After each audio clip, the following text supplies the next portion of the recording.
Casting Call, bienvenue sur le podcast de la rédaction de casting.fr qui révèle ta vraie nature. Ici, on va parler casting, témoignages exclusifs, des rencontres avec des professionnels, les clés et les secrets pour devenir un artiste et surtout, en vivre. Casting Call, c'est ton nouveau coach audio qui te permet de poser ton premier pas sur ton chemin de l'éveil et de la réussite. Ose enfin devenir celui dont tu rêves.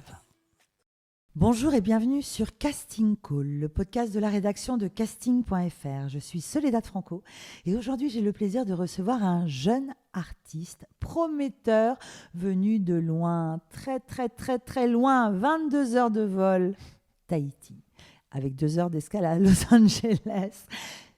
Tahiti, ses plages de rêve, son soleil, ses paysages splendides et ses talents.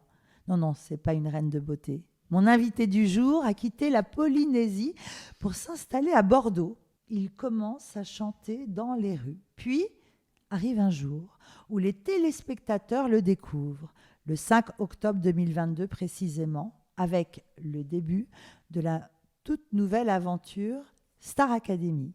Il va nous raconter les secrets de son casting, ses souvenirs de l'aventure et surtout la suite, l'après. Comment rebondir après une notoriété si soudaine ? Est-ce qu'il chante encore dans la rue ? D'ailleurs, ça apporte quoi de chanter dans la rue ? Où et comment se faire connaître ? Les réseaux sociaux ? Faut-il forcément être entouré d'une équipe pour se lancer dans la musique ?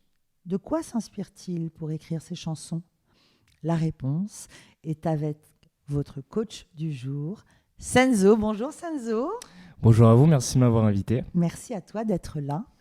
La devise de ce podcast est « Ose devenir celui dont tu rêves ». Qu'en est-il pour toi en cette année 2024 ? Eh bien, 2024, très grosse année de travail. Je sais que je ne suis pas forcément très présent sur les réseaux parce que pour ceux qui me connaissent ou qui ne me connaisseraient pas, en gros, il y a environ 2 ans, j'ai participé à la saison 2022 de la Star Academy. Et du coup, entre-temps, il a fallu beaucoup travailler parce que les réseaux, c'est bien. Mais comme tu dis, c'est une prise de notoriété soudaine qui n'est pas forcément réelle. Dans le sens où les gens qui viennent pour te suivre à la base, ils regardent l'émission. Donc du coup, ils sont fans de l'émission et ils te suivent par rapport à l'émission. Pas forcément pour la personne que tu es, mais ils te suivent par rapport à ce qu'ils ont vu dans l'émission. Donc c'est particulier, c'est très, ça dure pas dans la durée. C'est comme tu dis, c'est sur un moment court. Donc ça après faut le travailler, faut surtout bosser derrière pour pouvoir enchaîner. Parce que ce qui est pas facile, c'est que sur les réseaux, quand tu as une grosse visibilité d'un coup en sortant d'une émission, forcément après quand tu commences à faire du contenu et tout pour toi, tes stats ont tendance un petit peu à baisser. Quand tu es jeune, ça peut des fois te mettre un peu le mou, tu as l'impression que c'est pas bon, mais il faut se dire qu'en tout cas, quand tu fais de la musique, qui est pas comme pour moi par exemple, ça prend énormément de temps. Et il faut surtout beaucoup travailler. Beaucoup travailler. Alors, on va te découvrir. J'aimerais savoir, tu es né à Tahiti en 2000. Quel genre d'enfance as-tu eu ? Alors, franchement, j'ai manqué de rien du tout.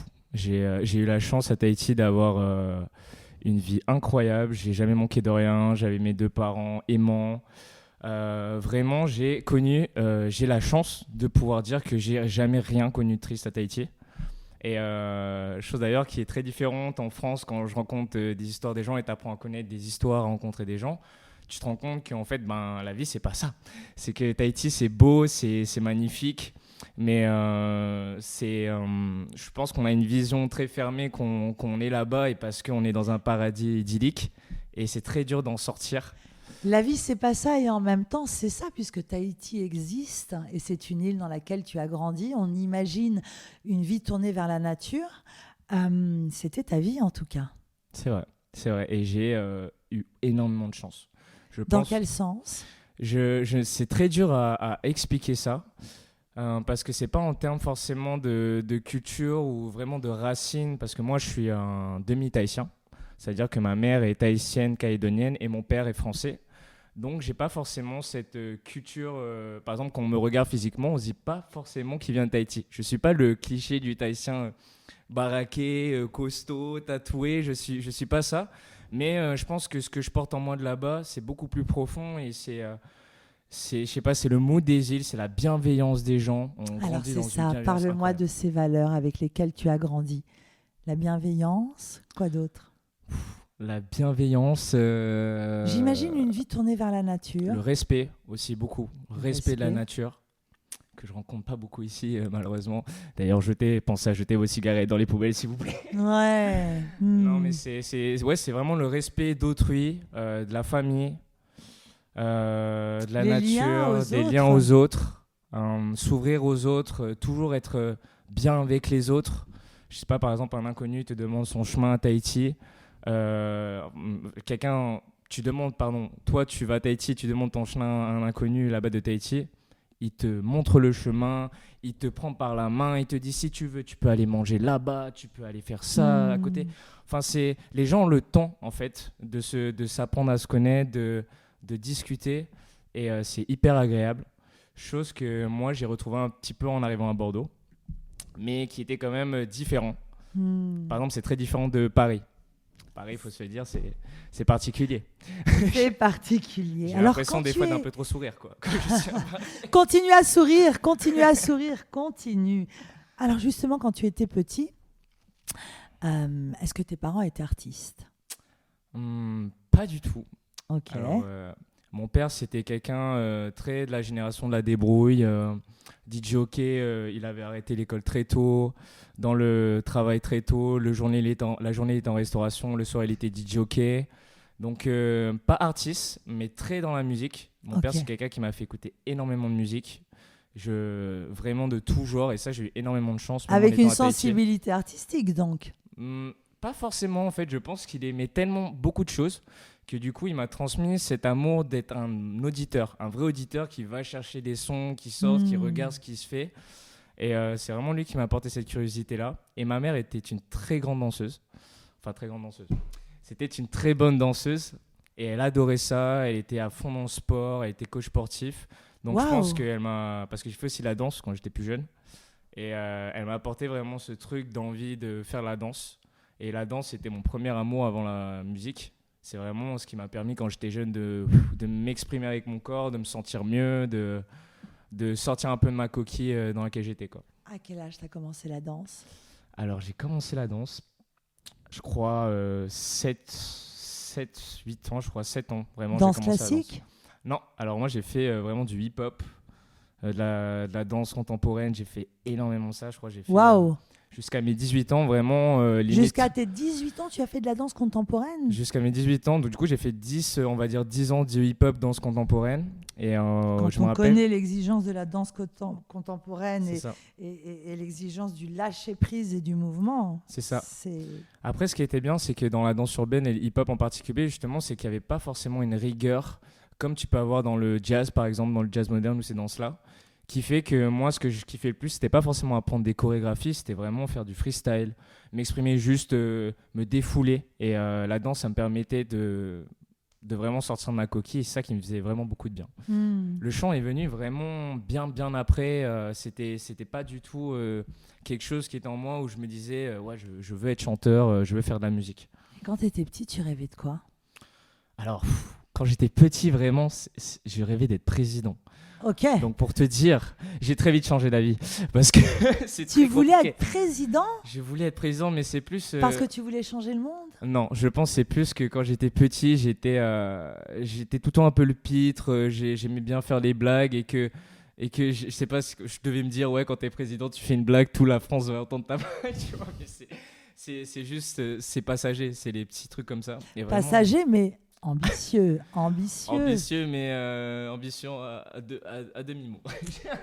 Alors, raconte-nous ton premier souvenir musical. À quel moment tu rencontres cette passion pour la musique? Alors, je saurais pas te dire. T'as pris des cours de chant ou... Alors, je pense que c'est plus vraiment la musique en elle-même. Le premier artiste qui m'a marqué, je pense que c'était Michael Jackson. Je devais Rien que ça. avoir 9-8 ans, je crois. Ok. Et c'est la première fois qu'on me montre vraiment un clip. Pour te dire, c'est le seul clip dont je me rappelle. Enfin, j'ai très peu de souvenirs de moi quand j'étais jeune. J'ai une très mauvaise mémoire. Et du coup, ça reste un souvenir dont je me rappelle comme si c'était hier, où on me montrait le clip. Je demande qu'on me passe le clip 15 fois de suite de Billie Jean. Et vraiment, c'est un des seuls artistes dans mes souvenirs que j'ai réécouté 15 fois comme ça. Donc, c'était mon première rencontre musicale. Et après, ça a été plus... je sais pas. En fait, à Tahiti, on a une culture où la musique, c'est très ancré dans la culture. Dans le sens où, par exemple, les dimanches après la messe, les familles se réunissent, se mettent en cercle, commencent à jouer de la musique, des chants tahitiens, Enfin, c'est la bringue, comme on appelle chez nous. Et donc, je pense que j'ai toujours un peu aimé faire de la musique et chanter. Mais ça s'est vraiment concrétisé quand j'ai grandi, quand je suis vraiment arrivé un peu plus au lycée. Alors justement, jusqu'à quand tu es resté à Tahiti et quand est-ce que tu es arrivé à Bordeaux? Ton papa est français. Est-ce que tu es venu à Bordeaux pour faire des études ou... C'est ça, exactement. Alors en gros, moi, je suis resté à Tahiti jusqu'à mes 18 ans. Pour le bac? Exact. Et j'ai passé mon bac. Et après, dès que je l'ai eu, à Tahiti, on a tous envie très vite d'aller faire nos études en dehors de Tahiti. Parce que Tahiti, comme je le dis, c'est que c'est paradisiaque. Mais je pense qu'on a un peu cette peur que si on n'en sort pas, on n'en sortira jamais. Parce que t'es trop bien. T'as une vie simple et c'est une très belle vie en fait. Mais moi, je vais partir à Tahiti en fait. Ah, mais c'est incroyable. Hein. Tahiti, vraiment, c'est On incroyable. y va? Quand tu veux, hein. Moi, ça fait 4 ans que je suis pas rentré. Et donc, tu te dis, je vais faire des études à Bordeaux. C'est ça. Pourquoi Bordeaux? Parce que justement, j'avais peur que si je me retrouvais à Paris, qui était une très grande ville, très différente, dans un petit appart où la vie est plus chère aussi qu'à Bordeaux, j'avais peur de pas être bien. Et donc du coup j'ai fait le choix de Bordeaux. En plus il y a énormément de Tahitiens à Bordeaux. Bordeaux c'est une ville étudiante. Et comme un peu tous les étudiants, on part faire nos études. Des fois on sait pas trop pourquoi. On va pour faire la vie étudiante quoi. Donc Alors t'es parti étudier quoi? Alors à la base j'avais commencé une école de réalisation d'audiovisuel. Et finalement... Ok, vous êtes tous quand même vraiment dans le milieu artistique. Ta maman, parce que ton papa écoute de la musique, ta maman, elle est coach, vrai, elle fait de la musique. Tu rêves d'être réalisateur.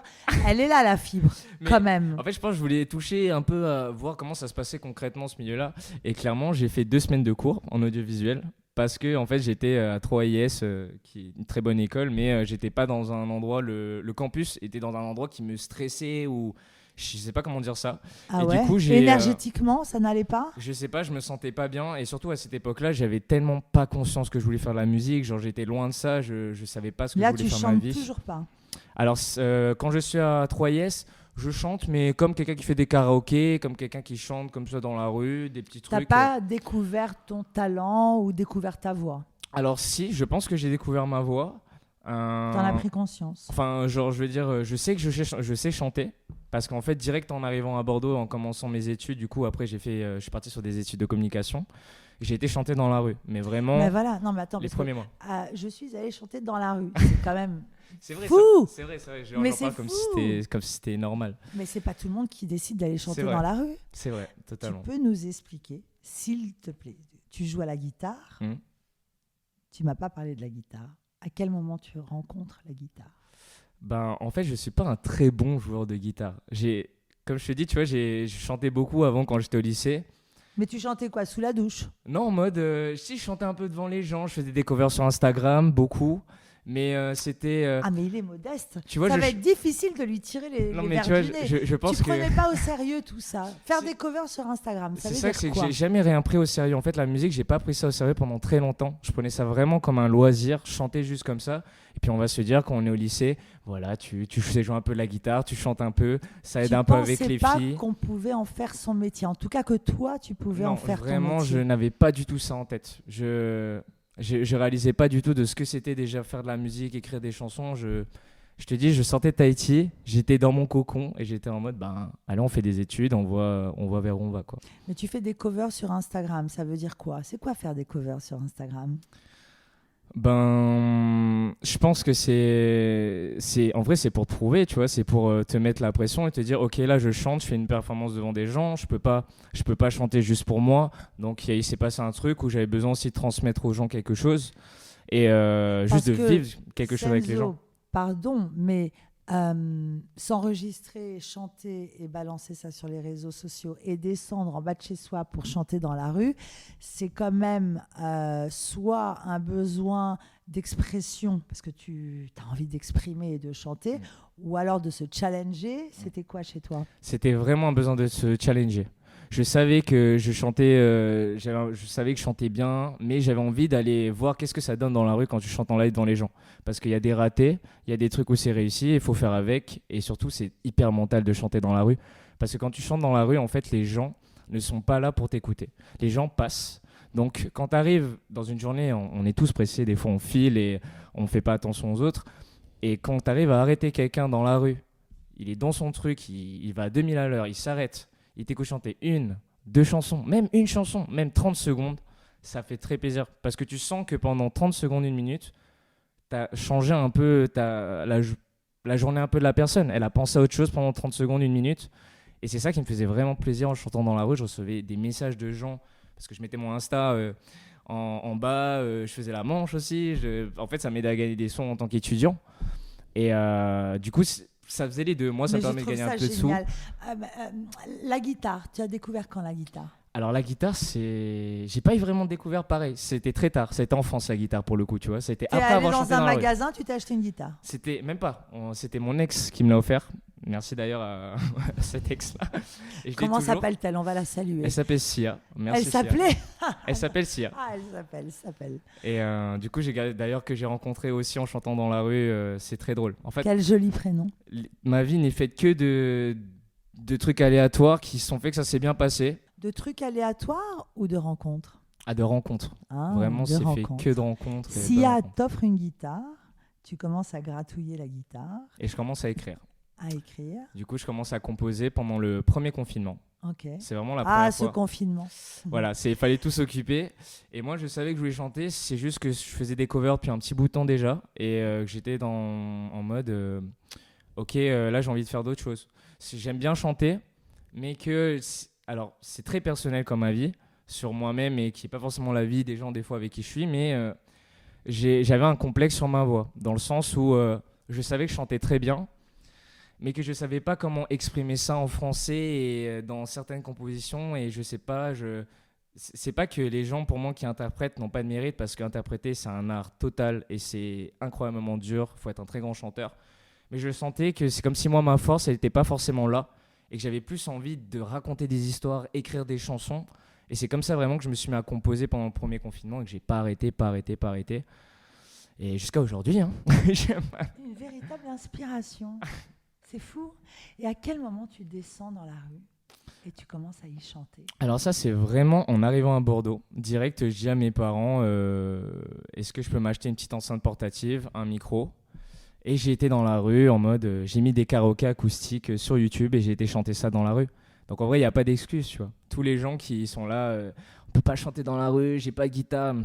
T'as juste, mon enceinte, elle a coûté 50 balles sur Amazon avec le micro. C'était en promo. J'étais dans la rue et ça m'a bien rentabilisé d'ailleurs. Vraiment, j'ai bien rentabilisé l'enceinte. Et quels sont les souvenirs que tu en gardes? Est-ce que c'est dangereux de chanter dans la rue? Alors pas du tout à Bordeaux. À Paris, je sais pas. À Paris, ça m'a refroidi. J'ai hésité à chanter dans la rue quand je suis arrivé à Paris. Et le problème, c'est que la seule fois où j'étais je crois que c'était au Trocadéro. Oui, c'est ça, c'est au Trocadéro. Il y a souvent des gens qui chantent là-bas, qui font du violon, des choses comme ça. Et la seule fois où j'y vais, il y a quelqu'un qui me raconte une histoire me disant que le gars s'est fait fracasser, casser son violon, lui a volé sa thune et tout. J'ai fait, moi, je suis quelqu'un qui évite les soucis. Moi, je me mets jamais. Je suis jamais dans les embrouilles, je suis jamais dans les mauvais trucs parce que j'évite de me mettre dans les bons trucs, dans les mauvais trucs. Donc, ça m'a refroidi et j'ai arrêté de chanter dans la rue quand je suis arrivé à Paris. Parce que Paris, c'est pas les gens, tu sais pas sur qui tu peux tomber. Malheureusement, t'es pas à l'abri des cons, il y en a partout. Malheureusement, à Paris, des fois, t'as l'impression qu'il y en a un peu plus. Voilà, c'est tout. Ce qui est intéressant, c'est que tu nous dis, tous ceux qui disent que c'est compliqué, en fait, cette méthode simple et accessible que, il me semble, tu tiens de ton identité tahitienne, tu gagnais un petit peu d'argent. Tu le faisais pour l'argent? La télé? Non. Ou je chante dans la rue? Ouais. Franchement, pour le plaisir, et je vais pas te le cacher, ça m'aidait bien quand j'étais étudiant pour l'argent aussi. Ça m'aidait bien. Je sais pas combien les artistes gagnaient. En tout cas, moi, ça m'aidait très très bien sur les fins de mois. Vraiment. Là, on va faire la minute mindset coaching. Okay. Quel genre de tempérament faut-il avoir pour oser se lancer et chanter dans la rue avec l'intention de s'exercer ou alors de se faire repérer? Alors, je dirais qu'il faut juste se lancer. Et tu peux être extraverti ou le contraire. Moi, j'ai des amis qui sont pas extravertis comme moi. Et il faut juste se lancer. Parce que même si tu es un peu shy, même si tu es un peu timide, tu as ton truc à toi. Et faut se challenger dans la vie. Il y a pas longtemps, tu as Inoxtag qui a monté l'Everest. Inoxtag, moi, je suis arrivé à Tahiti, je connaissais pas ce YouTuber. Tu vois, je voyais à l'époque Michou et tout quand on était jeune. Je me disais, ah, c'est quoi, c'est de la merde. J'ai suivi le parcours du gars. Et le gars, c'est un truc d'inspiration de fou, tu vois. Et ben c'est exactement la même chose. Faut se mettre dans des situations où t'es pas bien pour avancer, tu vois. Et venant de Tahiti, je suis le mieux placé pour te dire ça, tu vois. C'est que pendant très longtemps, j'étais dans... Toutes les fois où je me suis retrouvé dans du confort, ça n'a pas marché. Il fallait à chaque fois que je me retrouve au dos du mur pour avancer et tenter le truc. Mais il faut y aller, sinon il n'y a rien qui arrive, tu vois. Donc si tu as peur et t'hésites à aller chanter dans la rue, vas-y. Vraiment, mets-toi dans les mêmes conditions dans lesquelles tu chantes quand tu es chez toi. Karaoké, je te dis, je faisais un karaoké acoustique sur mon... C'est vraiment, je faisais rien. Je lisais le karaoké YouTube quand je chantais dans la rue, pour te dire. Donc les gens, quand tu chantes dans la rue, ils s'en foutent. Si tu chantes avec ton cœur et tu chantes sincèrement les musiques, les gens, ils vont te capter dans la rue. Sincèrement et avec le cœur. Dans cette période là où tu es à Bordeaux, que tu fais les études, que tu chantes dans la rue, est-ce qu'il y a eu des moments de doute où tu te dis j'ai envie de rentrer chez moi, j'aime pas ce bitume, j'ai envie de retourner dans mon île? Alors à Bordeaux, beaucoup ma première année. J'ai vraiment eu ce truc de mal du pays parce que j'ai vécu une première année très compliquée dans l'installation, où j'ai galéré avec mon appart de l'époque, où j'ai eu des gaz des eaux sur des gars des eaux. Pendant mes 6 premiers mois, j'ai dormi sur un canapé chez ma pote. J'ai fait Noël sur un manger McDo. Enfin, vraiment, en fait, j'ai vécu une première année tellement où j'étais pas bien, où je me sentais pas chez moi, que du coup, en fait, je me suis dit, ok, tout ce qui va arriver, là, les années qui vont arriver, ça va être bon, tu vois. Et je suis souvent quelqu'un, j'ai tendance à voir les choses de manière positive. Du coup, en vrai, ça va. Je me dis toujours que ça va aller, tu vois. Donc, quand je suis pas bien, je me dis, bon, allez, ça va le faire.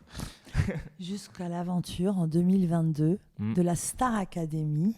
Alors, comment ça s'est passé? C'est un casting que tu as vu passer, on est venu te chercher. Comment tu as atterri dans l'émission? Alors, en fait, ils sont venus me chercher. Et au départ, c'était au début des castings, je crois, dans la période d'avril 2022, il me semble. Grâce au cover d'Instagram? Ouais, c'est ça, au cover. Et en fait, du coup, depuis la période du confinement, je t'ai dit, où je commençais à écrire des compositions, j'avais switché et je postais plus de cover et je commençais à poster des propres compos. Et donc, du coup, ils ont dû tomber sur une de mes compos. Et donc voilà, ils m'abordent. Et au départ, je n'étais pas du tout chaud pour le faire. Parce que j'avais vraiment ce cliché des émissions de télé-réalité, comme je voyais, que je regardais avec mes ex, les Anges, les Marseillais, et que c'est comme ça, c'est les télé-réalités, c'est pas un truc où moi, je me voyais dedans, tu vois. Donc j'avais peur que ça ne correspondait pas du tout à tes valeurs. C'est ça, du coup les j'avais anges très de peur. la télé-réalité et ton univers, ça pas semble incompatible. Et c'est très bien, il y en a pour tout le monde, hein. Mais et du coup j'étais pas chaud pour faire l'émission et je leur dis j'y réfléchis avec mon équipe, je vois, moi je continue à composer et du coup ils me recontactent 1 mois avant l'émission, genre vraiment à la fin des castings, ils nous disent bon voilà, je pense qu'il nous manque un profil et je pense que tu pourrais correspondre. Incroyable. Et du coup, à ce moment-là, vraiment, on a senti qu'avec mon équipe, c'était le bon moment où moi, au niveau des compos, je commençais à arriver sur quelque chose de concret et que du coup, peut-être que l'émission pourrait me permettre de passer un step sur ça. Et puis, et à l'époque, je n'étais pas signé en label. Du coup, l'objectif, c'était vraiment d'avoir un peu de gagner de visibilité pour pouvoir commencer à sortir des musiques. Gagner en visibilité. C'est justement, ça. Est-ce qu'à ce moment-là, tu t'envisages chanteur? Tu te dis, ok, je vais en faire mon métier, c'est possible? Ouais. Alors, même juste avant la Star Academy, vraiment la période juste avant la Star où je commençais où justement j'ai écrit Changer avec Vincha, mon dernier son qui vient de sortir. Et du coup, ça a été vraiment un son déclic pour moi qu'on a fait juste avant la Star où je me suis dit, ok, on peut faire ça avec la composition, ça m'apporte ça comme émotion, let's go. On verra comment ça se passe et tout, mais là je sens que je suis dans un bon truc de compo, là faut qu'on enquille. Et du coup, quand ils nous ont reproposé de faire la Star, j'ai fait allons-y, moi j'ai rien à perdre. Et dans les castings, il faut être soi-même. De toute façon, de toute manière, c'est trop important. Être soi-même. J'entends être positif, être soi-même. Petite question, tu es très présent sur TikTok, sur Instagram, bref, les réseaux sociaux. À cette époque, tu avais déjà une grande audience? Pas du tout. Alors, j'avais, avant la Starac, je crois que j'avais, alors c'est pas une grande audience, mais quand tu es vraiment inconnu au bataillon et tu travailles vraiment tes petits abos quand tu as un petit compte au début, je crois que j'avais 4000 abonnés. Et vraiment, c'est des abonnés que j'avais gagnés justement en chantant dans la rue, en faisant des covers sur Instagram. Vraiment, tu grappilles à droite à gauche. Donc, Est-ce que j'avais tu 3 étais 000. dans le truc des chiffres et tu regardais? Est-ce que c'était Alors, important pour toi? est-ce que c'est... Alors oui, alors en vrai, on se dit toujours, ouais, c'est pas important, on regarde pas et tout. Mais quand ça marche très bien, on est content parce qu'on se dit, ok, ça a très bien marché. Et quand des fois, ça marche beaucoup moins bien, t'as un peu le seum et tu dis, en fait, il faut réussir à prendre du recul sur les réseaux, surtout sur TikTok. Parce que moi, le premier, des fois, tu mets beaucoup de cœur dans le contenu que tu essaies de faire. Le truc, c'est que sur TikTok, c'est pareil. Le contenu, ça se travaille. C'est avec le temps. Les monteurs, tu n'apprends pas à monter en une journée. Donc, tu dois continuer à faire. Et des fois, tu as un peu cette peur que, ok, le truc, il ne marche pas. Donc, tu as envie de supprimer. Et il ne faut pas faire ça. Il faut continuer à travailler. Il faut continuer à le faire. Même si, par exemple, pour moi, de base, tout ce qui est TikTok et réseaux sociaux, entertainment, j'aime bien ça. Mais pas quand c'est moi forcément qui le fais. Parce que j'ai l'impression, justement, des fois, j'ai l'impression de pas, comment dire, d'être trop, la base de ce que je suis est trop chill et des fois trop, je sais pas comment dire ça, positif, pas assez tranché. Et que des fois, j'ai du mal à aller vraiment dans une direction parce que je me dis, ah ok, non, je peux pas faire ça parce que si je fais ça, là, peut-être qu'il y a quelqu'un qui va mal le prendre. Là, si je fais ça, peut-être que quelqu'un va mal le prendre, tu vois. Et cette année, c'est vraiment ce que j'ai travaillé. C'est qui je suis vraiment en tant que musicien, qu'est-ce que j'ai envie de composer. C'est important de savoir quitter. Oser révéler sa véritable nature, un de mes Exactement. sujets favoris. C'est que ça par exemple, moi j'avais une base, mes premiers sons quand j'ai sorti il y a 1 an, c'était très lisse. J'ai un côté très pop parce que de par mon grain de voix, j'ai pas un grain de voix rocailleux, j'ai un grain de voix assez lisse qui monte très dans les aigus. Du coup, j'ai tendance à faire énormément de pop parce que j'adore ça. Et je me suis rendu compte qu'avec le temps, bien sûr, je grandis aussi, je me découvre. Entre 20 ans et 24 ans, il se passe tellement de choses dans ta vie que tu as envie de délivrer un message qui est différent. Donc aujourd'hui, je suis sur des trucs beaucoup plus tranchés. D'ailleurs, je travaille à un projet. J'ai trop hâte que les gens l'écoutent et que ça arrive. Mais du coup, voilà, c'est beaucoup de boulot, quoi. On va en revenir à ce premier message que tu reçois par les réseaux sociaux qui t'invite à te présenter à un casting. Comment tu t'es présenté au casting? Tu y es allé confiant? Franchement, comme là, quand je viens à cette interview. Tu vois, genre en mode détente. Parce que faut savoir que j'avais déjà essayé. Ah ouais, je vous ai pas dit, mais j'avais déjà essayé une fois les castings de The Voice en arrivant la première année à Paris. À Bordeaux, ma première année du coup en France. Et j'avais été il y a plusieurs auditions quand tu fais les castings de The Voice et j'avais été recalé à la dernière audition. Okay. Mais j'étais tellement pas prêt. Genre vraiment, j'étais tellement pas prêt parce que j'étais trop un bébé. Genre j'étais trop un bébé. Je me rappelle, j'étais arrivé parce que là encore, j'arrive détente, mais conscient. Quand je suis arrivé à la Starac, j'arrivais détente mais conscient. Quand j'étais arrivé au casting de The Voice, j'étais arrivé détente mais détente. C'est-à-dire juste, bon voilà, j'ai 21 ans, j'ai mes études à côté, je chante dans la rue, bon voilà, vas-y, je vais vous chanter une chanson. Et le problème, c'est qu'en plus, on m'avait proposé une chanson qui, moi, me correspondait pas et que moi, à l'époque, je savais pas ce que je voulais faire, comment je voulais chanter. Je chantais comme quelqu'un qui chantait des karaokés, tu vois, genre des gens qui chantent très bien. Je chante très bien, mais voilà, après, tu dis, ok, il y a quoi derrière? Mais alors, attends, quel conseil tu pourrais donner à tous ceux qui vont passer un casting pour The Voice, Star Academy ou un autre casting chant? Parce que parfois, on nous dit, sois détente, sois authentique, prépare ton truc. Quel serait le conseil que tu donnes à ceux qui vont passer un casting? Alors, pour The Voice, parce que les conseils ne sont pas les mêmes pour moi. Sur The Voice, il n'y a que la voix. C'est moins télé-réalité que la Star Academy. Tu n'es pas filmé, donc les gens s'arrêtent sur la voix. Donc c'est important de bosser ta perf vocale. À The Voice, il n'y a rien qui prime plus que ça. La performance vocale. Donc à ton casting, travaille ton truc le jour même et tout. Tu connais ton truc et chante. Et après, au niveau de l'humain, sois toi-même. C'est comme ça, sois toi-même. Mais bosse ta perf vocale. Vraiment, je le répète sur The Voice, c'est important. Star Academy, c'est important de bosser sa chanson, mais il y a un truc qui est beaucoup plus incontrôlable, dans le sens où, vu que c'est un peu plus télé-réalité, ils vont aussi essayer de savoir comment toi t'es en tant qu'humain. C'est très important, on va vous enfermer dans une maison pendant 6 mois. Donc si t'es un humain compliqué, bon voilà, peut-être après ils vont te prendre, je sais pas, pour faire des buzz ou des trucs comme ça, mais c'est important d'être soi-même et en fait, n'essaye surtout pas d'être quelqu'un d'autre parce que dis-toi que de toute façon, là, tu vas à un casting où ils prennent aussi pour l'humain que t'es. Donc, tu vas pas mentir sur l'humain que t'es pendant 6 mois, tu vois. Donc, Starac, c'est vraiment en mode bosse ta chanson, sois toi-même, vas-y à fond. Vraiment, ça passe ou ça casse. En fait, ça dépend tellement des profils aussi que dont la prod a besoin, qu'il y a des choses que tu ne peux pas contrôler. Il y a vraiment des cases. Moi, je savais que quand on m'a recontacté et pour qu'on me recontacte, c'était clairement qu'il manquait, ok, on a tout ça, là il nous manque des petites cases, là on pense que toi tu peux rentrer dans ces cases-là, tu vois. Et je pense qu'en tant que candidat, c'est très important d'être conscient que tu es dans une émission où il y a une production. Et ça, je pense que les candidats, des fois, ont tendance à l'oublier. Et c'est important de se dire, je pense que, ok, eux, ils ont leur émission à monter, toi, tu arrives en tant que candidat, sois toi-même. Tu feras ton émission ou pas, tu feras l'émission comme elle se fera, et après, il y a une vie après l'émission, quoi.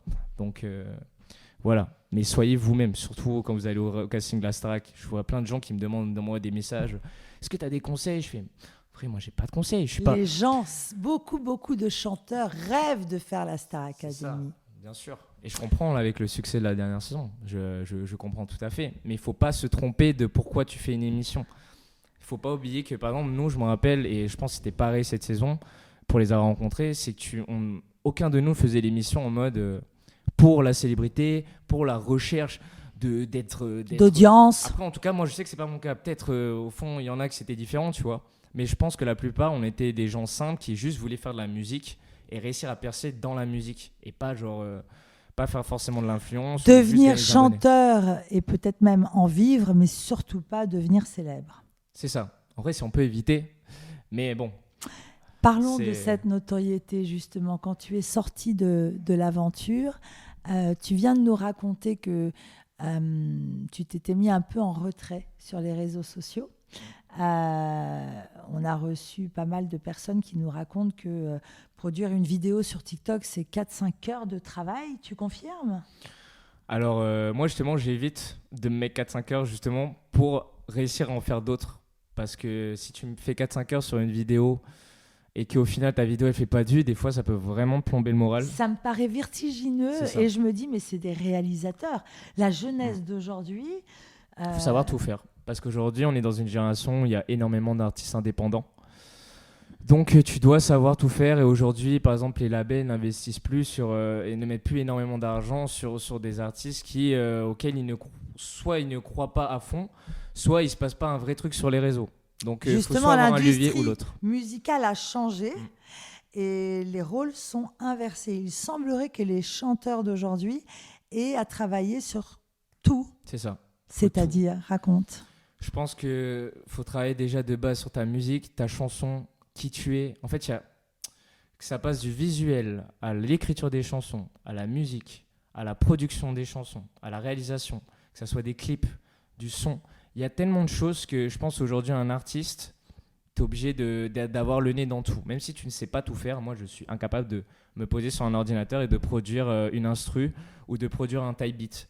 Par contre, je suis capable de dire, de prendre un exemple de, ok, c'est à peu près ça que je veux, c'est ça que je veux. On fait un truc ensemble, mais construisons un truc ensemble et je sais ce que je ne veux pas. Donc c'est très abstrait, mais il faut, je pense aujourd'hui quand tu es artiste émergent, en 2024, il faut avoir le nez dans tout. Sinon c'est dur. La musique, c'est tellement dur que si tu mets pas toutes les chances de ton côté, même si tu attends ta chance, et il y a une grande part de chance dans la musique, si tu travailles pas assez, c'est mort. C'est mort dès le début.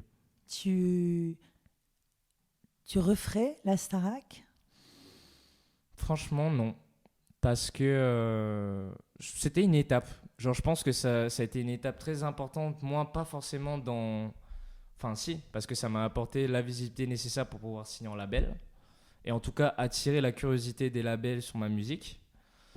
Mais en soi, l'émission, la télé en elle-même, j'ai pas trop kiffé, j'avoue. C'est pas mon truc. J'ai pas senti que j'étais bien dans ce truc-là. En tout cas, dans le format télé-réalité. Dans d'autres formats télé, ça me dérangerait pas. Mais en tout cas, le format télé-réalité, j'ai senti que c'était pas mon truc. Comment tu faisais pour gérer le stress ? Franchement, en fait, comme je te dis, j'avais pas forcément de stress. Alors, c'est très bizarre à dire, mais par exemple, les évaluations quand nous on était dans la Starac, les évaluations me stressaient beaucoup plus que les primes, tu vois. Ok. Parce que dans les primes, j'avais l'impression de retrouver ce truc au ski. Et là, c'est le moment où tu chantes, t'es devant des gens, dans la rue, t'as connu un peu ce truc-là, même si c'est très différent. Alors que l'évaluation, il y a un truc où tu peux pas tricher, où t'es dans une salle, les 4 juges, ils te focus, ils savent, eux, tu peux pas les faire un petit stratagème, tu peux pas faire de la magie. Les gens dont c'est pas le métier, des fois, tu perçois pas les erreurs ou les fautes. Eux, ils vont tout voir, tu vois. Du coup, moi, les évaluations, ça me stressait beaucoup plus pour le coup. Un prime, 2 primes, et là, l'élimination. Comment tu l'as vécu, cette élimination ? Alors, sur le coup, vraiment très triste de quitter vraiment le groupe qu'on avait. Parce que sur le coup, en fait, c'est qu'on est tellement des gens pas de télé qu'on vit vraiment... Enfin, on vit un truc de ouf. En plus, moi, imaginez, je venais de Tahiti. Donc, je sais pas si vous imaginez le gap que c'était pour moi. Nous, on voit Tahiti, on regarde une télé, on voit l'émission, c'est énorme. Je pense que pour tous les gens des îles, c'est la même chose. Donc, déjà, se retrouver dedans, tu vis tes émotions, t'as pas de téléphone. Tu vis tes émotions, genre vraiment... Quand on te dit tu vis tes émotions x 100 quand t'as pas de téléphone, c'est littéralement vrai, tu vois. Et là, pour le coup, c'était vraiment particulier. En plus, dans la maison, c'est beaucoup d'émotions à gérer. Genre, moi, j'ai pas l'habitude. Je suis quelqu'un de très solitaire. Même si je suis très sociable, j'aime bien être avec les gens, j'aime bien être seul. Comme tu tout vois, enfant Quand je unique. fais de la musique, j'ai toujours fait de la musique dans ma chambre seule avant de travailler en équipe et tout.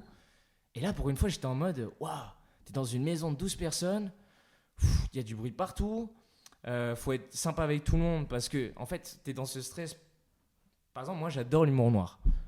Exemple, j'adore un peu les blagues machin, mais par contre de bon goût, hein, tu vois. Mais il y a des trucs à la télé, même des trucs un peu second degré ne vont pas passer. Donc faut t'auto-filtrer, tu vois. Et rien que le fait de t'auto-filtrer, imagine t'auto-filtrer sur toute une journée où t'es avec tes potes, c'est pas possible.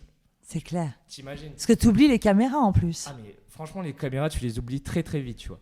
Tu les oublies très vite, mais c'est là où apparaît le risque de débordement et de mauvais buzz sur Internet. C'est ça. Après, ce qui était bien, c'est qu'on était tellement des gens, en fait, il y avait personne de mal intentionné que du coup, il n'y avait même pas forcément de stress de dire une connerie qui passerait pas.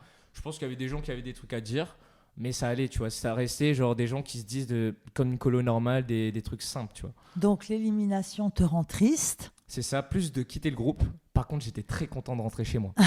J'étais très content de rentrer chez moi. Je me rappelle, j'ai eu un soulagement. En fait, il y a eu un contre-coup. C'est-à-dire qu'il y a eu l'élimination où je savais en plus un peu que j'allais être éliminé dans le sens les gens avec qui je m'entendais bien, on avait parlé et tout machin, m'avaient expliqué pourquoi ils faisaient ce choix-là et tout. Et j'avais compris. Et que moi, en vrai, j'étais très triste au moment de quitter le groupe. Mais après, j'étais tellement content de rentrer chez moi. Mais vraiment, j'étais tellement content.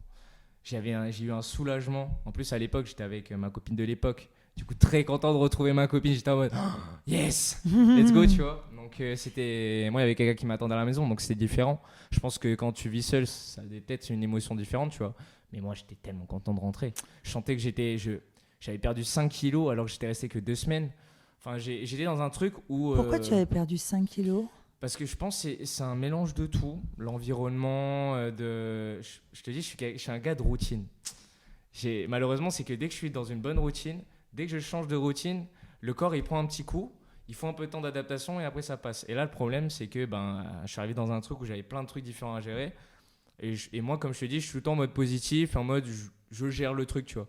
Sauf que le corps, il ment pas. Tu vois, quand tu perds 5 kilos et tout, et moi, surtout, ma copine de l'époque, quand elle me voit rentrer, qui me dit waouh, là, je te prends dans mes bras quand même, là, t'es mince, tu vois.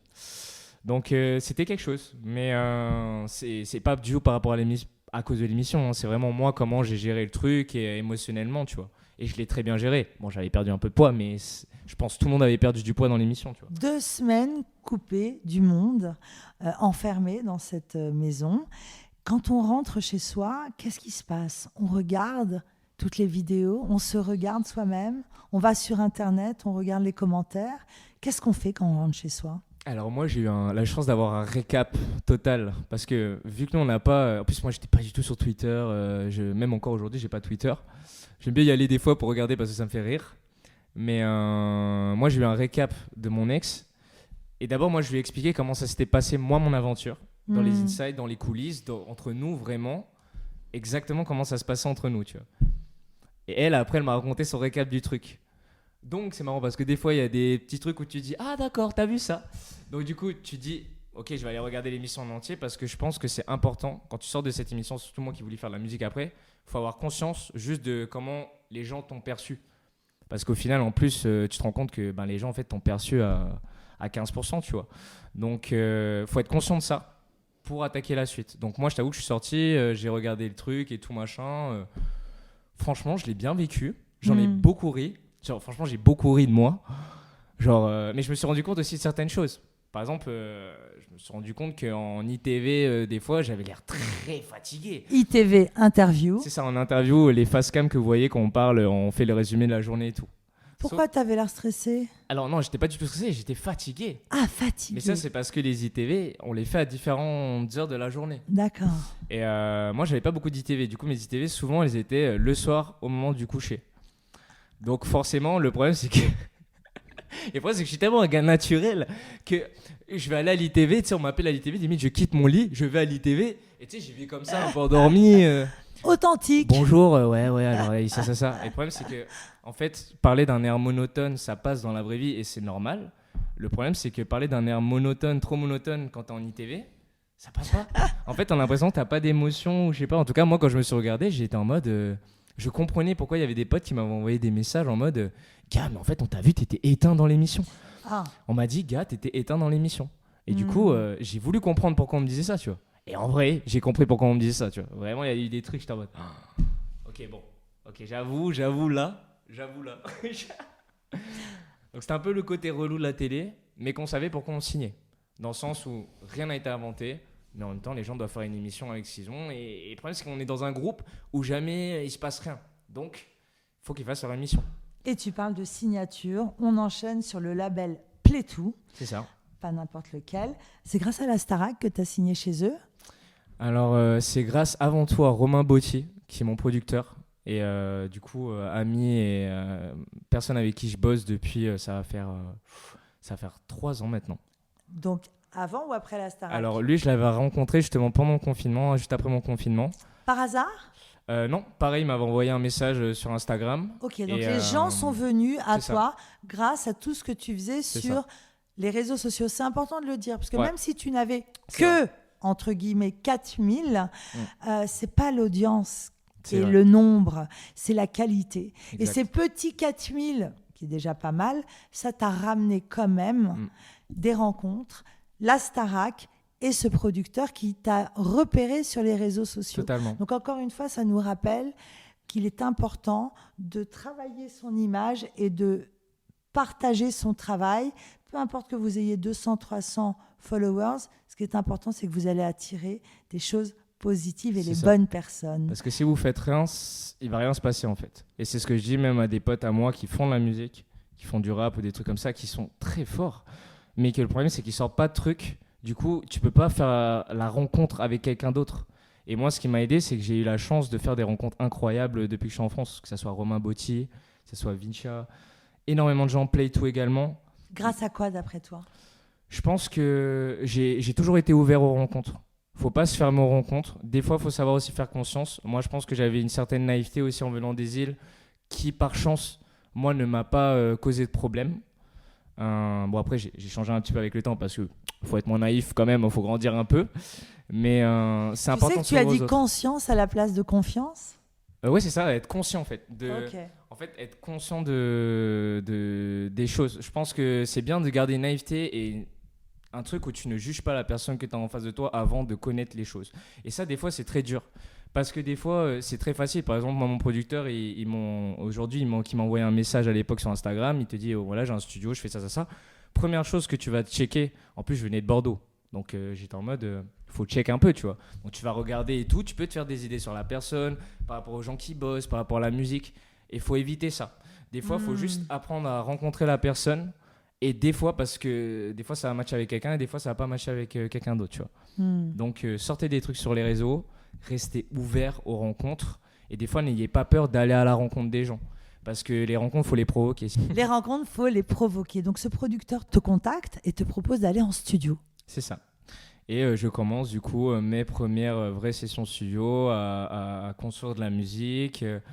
Et voilà, tout le chemin de développement artistique indépendant où tu cherches ce que tu veux vraiment raconter. Et du coup, ça s'est concrétisé il y a un an par la signature avec Play2. Donc là, on est rentré dans le concret. J'ai pu sortir mes premiers sons. Alors justement, on va en parler.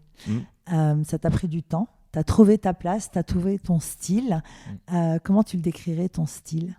Alors, je dirais que pour moi, ce qui est sorti, c'est même pas encore vraiment mon style. Parce que c'est encore mes premiers sons. Et ça, les gens, c'est vraiment tendance à oublier dans la musique. Tous les gens aujourd'hui qui marchent, ça fait 5-6 ans qu'ils font de la musique, des fois 10 ans, tu vois. Donc, des fois, il faut juste faire ta musique, pas dire en mode forcément, moi, c'est ça. Et c'est ce que, par exemple, c'est comme ça que j'étais arrivé devant Play2. Je leur ai dit, on a ça comme son. Mais je sens qu'il y a grave plus à aller chercher et que je reste encore en développement. Et pour moi, cette année, avec toutes les prochaines choses qui vont arriver, là, ça va être, j'ai pas envie de dire new era, mais je pense que ça va ressembler plus à la personne que je suis aujourd'hui que mes premiers sons que je sortais il y a un an, parce que dans la chronologie, c'est des sons que j'avais fait beaucoup plus jeune aussi. Donc c'était un autre Senzo plus jeune, plus peut-être un peu plus naïf. Tu penses à quel titre ? Parce que moi, il y a un son que j'aime et que j'adore, c'est Changer.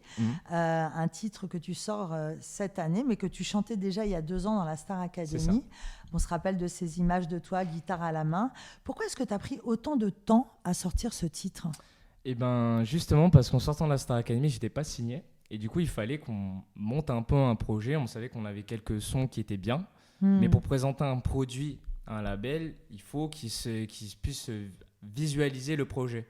Donc, il fallait que je fasse quelques sons, qu'on bosse beaucoup sur moi, sur ce que je voulais raconter et quelle musique j'avais envie de faire. C'est con, mais en musique, tu peux faire du R&B, tu peux faire de la pop, tu peux faire du rock, tu peux faire énormément de choses. Moi, j'étais allé sur beaucoup de choses. Et j'ai choisi la pop parce que je pense que c'est la couleur primaire qui me correspondait le plus à l'époque. Et par exemple, tu vois, tu as donné l'exemple de Changer. Ce son-là, on l'a écrit, pareil, il y a 1 an et demi, 2 ans. Mais c'est un des seuls sons dans lequel je me suis jamais lassé. Et du coup, c'était de le ressortir aujourd'hui. En fait, c'est juste qu'à un moment, je pense qu'il était un peu trop tard pour sortir. Du coup, on s'est dit, ok, autant le sortir à un moment où, genre, moi, je me serais trouvé et pour laisser un peu le temps à ce qui va arriver par la suite. Et c'est pour ça qu'on a mis, je pense, autant de temps à le sortir et qu'on voulait surtout le clipper. Je voulais que ça soit vraiment mon premier son clippé avec une vraie équipe, avec une vraie production pour transmettre un vrai truc et transmettre la chanson de la meilleure manière possible. Entre-temps, il y a eu Blabla et Mauvais Fils. C'est toi le mauvais fils ? De quoi tu t'inspires pour ces titres ? Alors, Blabla, pour le coup, c'est un son beaucoup plus léger, très pop, où il n'y a pas forcément de fond hyper fort. Ça reste une rencontre, une petite amourette, une bonne soirée. Et c'est justement de ça dont je voulais parler. Tu vois, à l'époque, j'étais vachement dans des trucs où peut-être un peu trop léger. Mais je faisais trop des trucs légers. Parce que je pense qu'au fond de moi, je ne savais pas réellement qui j'étais. Et du coup, c'était très dur. C'est dur donc, quand tu es jeune de raconter des histoires que tu ne vis pas. Et moi, c'est un truc que j'arrive pas à faire, raconter des histoires que je vis pas. Tu vois, des sentiments que j'arrive pas à vivre. Et ça sonnerait peut-être faux, et c'est ce que tu disais tout à l'heure, c'est l'authenticité qui fonctionne. C'est ça, tu vois. Et pour le coup, Blabla, c'était plus léger. C'était un peu mes premiers sons où j'étais dans un truc où je voulais faire de la pop et je voulais un truc frais. Et pour le coup, Mauvais Fils, par exemple, c'est un des premiers sons où vraiment je me suis cassé la tête sur le texte. Où je suis très content encore aujourd'hui du texte parce que c'était un truc que j'avais vraiment envie de raconter, où je parle un peu de ma mère, où je parle un peu de comment je vivais mon enfance et ces trucs-là, et surtout mon rapport avec mes parents. Et du coup, ça a été, je pense, une chanson hyper importante pour moi et que j'ai fait justement avec Romain Bottier, on l'a écrit ensemble, qui lui est papa, mon producteur. Du coup, c'était dans la période où lui commençait à être papa et moi, j'étais un peu en décembre, bad mood d'hiver où ma famille me manquait, 2 ans que j'étais pas rentré. Donc, il s'est passé un truc en studio, on a fait la chanson, je crois, en 1 heure et on est ressorti avec le texte et j'étais trop content de cette chanson-là. Comment ils l'ont reçu, tes parents, ce texte ? Alors, très marrant parce que mon père... Alors, en fait, ils l'ont écouté et puis après, ils m'ont fait les retours, tu vois. Et ma mère, je savais, ma mère, c'est ma première fan. Quoi que je fasse, quand j'étais petit, peu importe la coupe que j'avais, les mamans sont toujours là. Les mamans sont toujours là. Mais moi, ce qui m'a vraiment touché, c'est vraiment mon père. Parce que mon père, c'est quelqu'un, jamais il pleure. Nous, je pense, dans notre famille, on se dit très rarement « je t'aime » entre hommes. Et c'est hyper particulier. Genre, on a beaucoup de mal à se dire « je t'aime ». Et là, mon père, il a pleuré. Et je t'avoue que ça m'a fait un vrai truc. Je me suis dit, ah ouais, ok, là, je pense que parce que même lui, il réalise pas trop aussi. Tu vois, il voit son fils faire de la musique et tout, et je pense qu'il avait besoin de concret. Et cette année, j'avais besoin de leur apporter un peu de concret pour leur dire, ok, votre fils fait de la musique, mais enfin, c'est pas un branleur, quoi. Il travaille. À côté, j'ai un taf aussi. Du coup, c'est compliqué. Mais j'avais besoin de prouver un truc à mes parents et j'ai absolument pas fini de prouver les choses et aux gens. Parce que j'ai vraiment envie de... C'est con, mais faut gagner sa légitimité aussi, tu vois, je pense, en tant qu'artiste. Et des fois, c'est peut-être un truc, une autopression que je me mets moi. Mais je veux vraiment être fier de tout ce que je sors à partir de maintenant et tout ce que je fais. Et que à l'époque, j'avais pas forcément conscience de tout. Et aujourd'hui, je vais être conscient du maximum de choses pour vraiment délivrer un bon message et délivrer ce que j'ai vraiment envie de délivrer. Tu t'exiges beaucoup. Ouais. En début d'interview, tu disais oui, je vivais dans un milieu trop paradisiaque. Moi, il me semble que c'est bien de vivre dans un monde paradisiaque. Elle te vient d'où cette exigence? Ça doit être dur à porter parfois. Alors vraiment, c'est très récent. Ça date dans les 2 dernières années. C'est pas trop? Je pense pas. Alors, parce que tu vois, mine de rien, j'ai 24 ans aujourd'hui. Le temps, ça passe très vite. Et comme je te dis, j'ai eu beaucoup de mal. Mon premier taf, je l'ai commencé il y a 1 an, tu vois, 23 ans. Donc j'ai eu beaucoup de mal à me mettre dans la vie active du travail. J'étais beaucoup encore bloqué dans les études pendant très longtemps. La musique, même si je commençais à composer, je me disais pas, ouais, je vais faire de la musique, je vais sortir un projet et tout. Donc c'était très particulier, quoi. C'était vraiment très particulier. Tu t'exiges énormément et en même temps, c'est ce qui te permet de réussir. C'est ça. Est-ce que tu penses que le travail acharné est inévitable? Bien sûr, je pense. Après, on ne sait pas de quoi la vie est faite. Il y en a qui auront sûrement plus de chance que d'autres et c'est comme ça. Il faut juste se dire que les chemins sont différents en fait. Vraiment, chacun a sa voix, chacun a sa... J'écoute 10 millions de styles de musique différents, tu vois, avec des chemins d'artistes différents. Et en fait, je me rends compte qu'aujourd'hui, la musique, il n'y a pas forcément de règles. Du moment que tu fais un projet construit, consciencieux, où les gens captent ton projet, la sincérité du truc, il n'y a pas de règles aujourd'hui dans la musique. C'est ce qu'on sent chez toi, c'est cette sincérité. Lorsque tu sors de la Starac, la médiatisation, elle est puissante, présente, féroce et soudaine. On te connaît dans la rue, on te reconnaît, on t'interpelle. Comment tu l'as vécu? Alors moi, j'étais très détaché de ça. Je te dis, en fait, j'étais tellement dans ma bulle. Pour moi, tu sais, je sortais d'une émission, bon voilà, je suis allé à la télé et voilà, c'est tout. Donc des fois, les gens te reconnaissent. Ça fait toujours plaisir. Mais j'ai un énorme détachement par rapport à ça. Et je pense justement parce qu'ils me reconnaissent à cause de la Star Academy et pas par rapport à ma musique, tu vois. Je pense que le jour où les gens m'arrêteront en me disant « Waouh, vraiment, j'ai adoré cette chanson-là et tout », des fois ça arrive, hein, mais moins souvent que la Starac, tu vois. La Starac, pour l'instant, c'est encore beaucoup là et c'est normal, tu vois. Ça prend du temps. Bah, ça me fera beaucoup plus plaisir quand on me reconnaîtra par rapport à ma musique, tu vois. Mais parce que j'aurais eu l'impression, ok, là, tu m'as apprécié par rapport à ce que je suis et pas par rapport à une émission. Donc, c'est particulier. Moi, je l'ai vraiment bien pris. Ça a été très cool. En plus, je suis parti tellement vite qu'en vrai, j'ai pas eu de bad buzz ou trucs qui ont traîné ou trucs comme ça. Donc, franchement, moi, c'était tranquille. Et je sortais pas beaucoup. Je me rappelle, en plus, à ce moment-là, j'étais encore avec mon ex et que j'évitais trop sortir, en tout cas les premiers jours. Limite, c'était mon ex qui me disait « Attends, mais là, on va pas sortir, là. Là, on va pas à la boulangerie, là, maintenant. Non, mais moi, c'est bon, j'ai envie d'aller chercher mon pain au chocolat. J'ai pas envie que les gens, ils viennent... » Parce que c'est vrai, tu sais, des fois, t'es avec un ami proche ou un truc comme ça et les gens, ils arrivent... Tu sais, des fois, tu sors en pyjama. T'es en mode, t'es normal, tu vois, tu sors avec un t-shirt, un truc, un short pour aller faire tes courses. Et là, tu sais, il y a quelqu'un qui te reconnaît, t'es en mode « Ah, salut. » Ouais, j'ai fait mes courses, moi aussi. Tu vois, c'est con, mais c'est très... pour moi, c'est très futile. Il y a un artiste auquel je pense en t'interviewant depuis tout à l'heure.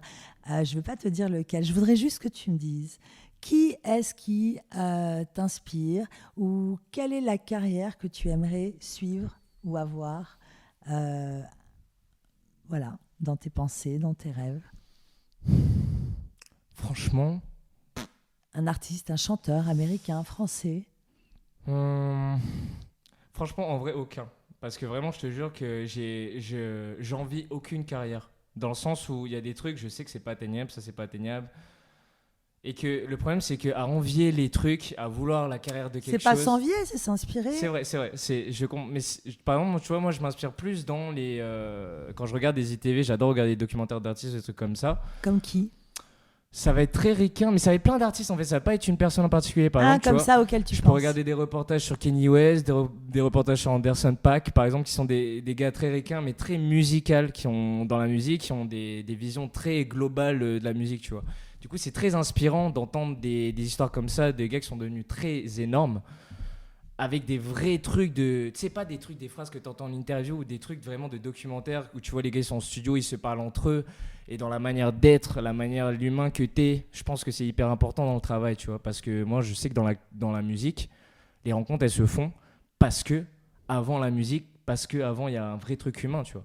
On sent chez toi un souci d'authenticité, de talent, d'exigence. Quelle est ton hygiène de vie? Est-ce que tu continues la danse? Est-ce que tu continues la guitare? Est-ce que tu t'imposes, je sais pas, une nutrition particulière? Alors, plus de guitare, plus de danse, mais beaucoup d'écriture de chansons. En tout cas, depuis cette année, depuis que j'ai déménagé de Paris, ça fait 1 an que j'habite plus à Paris, que j'ai emménagé à 1 heure de Paris, à l'étage au-dessus de mon studio, vraiment pour faire que travailler la semaine et me détendre le week-end à Paris. Donc du coup, en fait, une journée typiquement pour moi, c'est je me réveille à 7h30, je vais bosser à mon taf parce que j'ai un taf à côté. Tu en parles alimentaire. beaucoup de ce travail? Oui, alors parce que justement, c'est que depuis cette année, parce que j'ai un prêt à rembourser. Comme beaucoup d'étudiants, on a des obligations. Et du coup, je vais à mon taf, je bosse au McDo.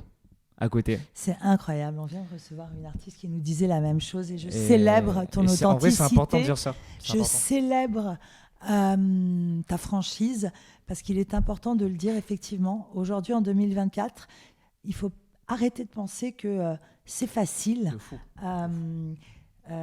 Voilà. Qu'est-ce que tu peux m'en dire? Tu travailles au McDo, tu composes, tu écris tes textes, tu travailles sur tes réseaux sociaux tout en, j'ai bien compris, t'en protégeant, ce qui est extrêmement intelligent.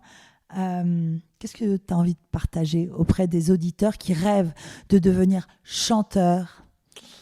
Alors, je leur dirais vraiment, écoutez les conseils qu'on vous donne des bonnes personnes, parce que c'est important d'écouter les conseils des gens. Quand des fois, tu as tendance à trop travailler, à être trop dans ton truc, t'as l'impression, c'est pas genre quand on te dit que tu peux pas le faire, tu peux le faire, ça tu peux le faire. Mais c'est en mode écouter les gens dans ton travail pour continuer à progresser, se nourrir des rencontres que tu fais et toujours garder porte ouverte aux rencontres et foncer dedans quand il faut y aller au bon moment. Genre quand tu le sens que t'es bien et qu'il faut y aller, faut y aller. Parce que moi je sais que ce qui m'a apporté le plus dans ma vie, c'est les rencontres. Que ça soit genre perso, genre que ça soit dans les amours, dans les amis. Moi, les amours, ça m'a énormément apporté, ça m'a fait beaucoup grandir. Pour ça, là, tu vois, j'ai l'impression d'être un peu exigeant quand j'en parle et tu me dis, je me donne une exigence. Mais j'avais pas cette exigence-là il y a 2 ans. Vraiment pas du tout, tu vois. J'étais une autre personne. Et ça, c'est être en couple aussi qui m'a apporté cette exigence-là, tu vois. Où j'ai pris conscience au bout d'un moment, bon voilà, c'est bien d'être artiste, mais des fois, quand t'es avec un artiste, ça peut être lourd aussi à peser des fois, tu vois. Tu te dis, l'argent ne rentre pas tout de suite. C'est un projet à long terme, tu vois, d'être avec un artiste. Donc, je pense que j'avais besoin aussi de garder les pieds un peu sur terre. C'est pour ça qu'il n'y a aucune honte à travailler. C'est bien que les gens aient conscience de ça, parce que quand tu sors d'une émission, moi, j'ai reçu des fois, les gens me reconnaissent sur McDo, tu vois, ça m'arrive. Et ils me posent la question, mais qu'est-ce que tu fais là?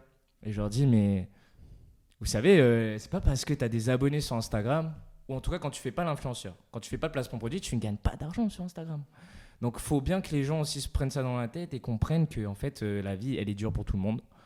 Et c'est comme ça. Et moi, par exemple, j'en parle jamais sur les réseaux parce que en fait, tout le monde bosse dans la vie, tu vois. C'est normal d'avoir un taf à côté. Et c'est pour ça que moi, j'en parle pas. Mais il faut quand même se dire que la plupart des gens qui font de la musique ont un autre taf à côté. Donc, il faut pas l'oublier ça. Et c'est pour ça que moi, j'adore suivre des nouveaux artistes émergents parce que je sais à quel point c'est dur. Et quand je suis touché par l'artiste, j'hésite pas à donner de la force, d'aller voir l'artiste en concert.